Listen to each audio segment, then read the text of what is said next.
ज़िले से, ये वहाँ से चलते हुए हम लोगों ने अम्बेडकर नगर से सुल्तानपुर से जौनपुर और जौनपुर से भदोही से सोनभद्र से मिर्ज़ापुर से बनारस से चंदौली और चंदौली से गाजीपुर से बलिया से होते हुए ये आपके ज़िले कहा जाए कि मऊ ज़िले में आज हम 3 दिन से हैं।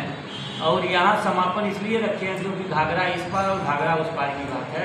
तो हमारा राजभर समाज की जो आबादी है वो लगभग 16 ज़िले में बाहुल है, बाकी ज़िलों में छिटपुट है।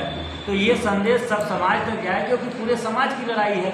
इसलिए हमने घाघरा इस पार का पहला चरण था। दूसरा चरण हमारा अगस्त क्रांति होगी, वो अगस्त में एक डेट हम लोग तय रखेंगे, वो भी क्रांति दिवस होगी क्योंकि ये दूसरी आज़ादी की प्रथम क्रांति है। द ग्रेट भर अधिकार एवं जन जागरण यात्रा। इस यात्रा का एक मकसद है, राजभर समाज आज 78 सालों से सिर्फ और सिर्फ गुमराह होता आया है। ये इनको मूर्ख बनाया जाता है, इनको बेवकूफ़ बताया जाता है और नेता इस समाज की गरीबी को दिखा करके वो अपनी अमीरी प्राप्त कर लेते हैं, अपने उनको आरक्षण अधिकार मिल जाता है। लेकिन राजभर समाज आज भी जस का तस है क्योंकि आज हमने जो ज़िले घूमे हैं उतने ज़िलों में राजभर की वो स्थिति नहीं है कि वो अपने बच्चे को अपने व्यवस्था के तहत अपने कमाई से इंजीनियर बना सके, MBBS बना सके, PhD करा सके। इसके लिए एक संवैधानिक अवसर की ज़रूरत है। काबिलियत तो है, पढ़ने में है, लेकिन आर्थिक पिछड़ापन, शैक्षणिक जो स्थिति है, इस स्थिति के कारण राजभर समाज सचिवालय न्यायालय विश्वविद्यालय नहीं पहुंच रहा है, उसकी शिक्षा पूर्ति नहीं हो पा रही है। जैसे IAS का आप देखे होंगे कि ये कोचिंग चलता है, उस कोचिंग में ST SC को फ्री की सुविधाएं मिलती है, फ्री की पढ़ाई जाती है।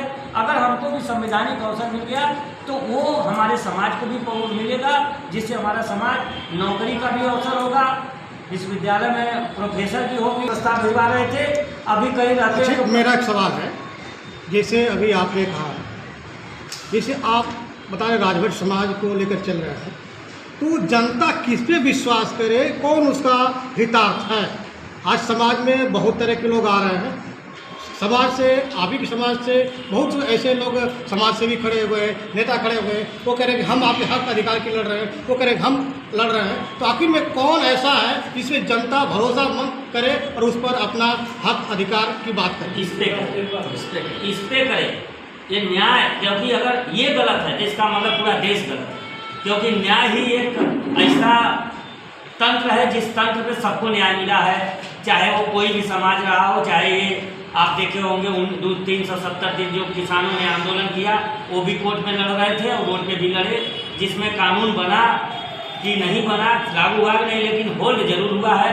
तो समाज, पहले हमने कहा कि आप हमारी बात मत मानो, हमको मत मानो, पहले जानो फिर मानो। यहाँ नेता कहते हैं कि पहले मानो फिर जानो।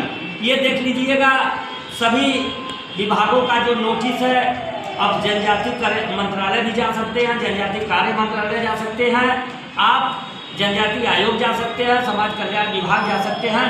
तो ये लोग, ये अब देखिए, ये लोग बैठे रहते हैं तो ये जनजाति मंत्रालय से पूछते हैं कि इसमें हमको भेजो, हमारा अधिसूची करो। ये नेताजी लोगों का काम है, डायरेक्ट सेंट्रल गवर्नमेंट से अधिसूची कराने की बात करते हैं। जबकि किसी भी जाति को किसी कैटेगरी में डालने के लिए उसका प्रस्ताव जाता है।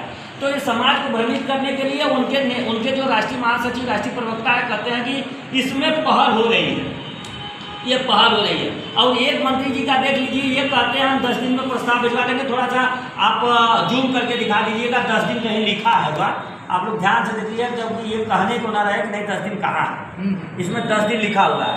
ये 10 दिन में 23 मई 2022 को विश्वसरैया से भिजवा रहे थे और यहीं बलिया में सिकंदरपुर में कहा है कि अगर न्यायालय से आरक्षण मिलता तो हम भी चंदा देने को तैयार है, हमारे यहाँ बैठिए और चंदा लेके लड़े। आप बताइए, हमने न्यायालय से आरक्षण नहीं मांगा है, हमने न्यायालय से हमारा प्रस्ताव गलत जाता रहा, हम अपना प्रस्ताव की बात करने के लिए निकले हैं और वो समाज को गुमराह कर रहे हैं कि ये लोग न्यायालय में चंदा मांग के न्यायालय से लड़ रहे हैं, न्यायालय से आरक्षण मांग रहे हैं। बताइए, आरक्षण न्यायालय देगा? न्यायालय तो डायरेक्शन देता है, न्यायालय आदेश देता है, निर्देश देता है, जिसका पालन सरकारें करती है।